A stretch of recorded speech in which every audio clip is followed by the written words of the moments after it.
Yung sinasabi nilang kung kayo talaga, magiging kayo. Pwede? Dahil sa dami-dami nga naman ng tao sa mundo, bakit kayong dalawa pa? Napakasarap pakinggan pero napakahirap paniwalaan. Dahil sa katotohanan, baka napagbigyan lang kayo ng tadhana para magkausap at magkakilala. Pero yan ay nakadepende sa mga desisyon nyo kung hanggang saan ang gusto nyo. Isipin mo to. Kung ikaw hindi nagkaroon ng lakas ng loob para kausapin siya, sa tingin mo ba magiging kayo? Sa pinakamahirap na sitwasyon, yung hiwalayan, paano kung mas pinili mong ipaglaban na lang siya?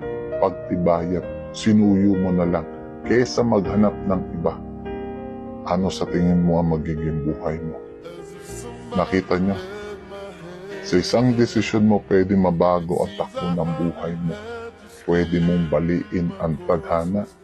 Sa madaling salita, ikaw mismo ang guguhit ng sarili mong tadhana gamit ang desisyon mo.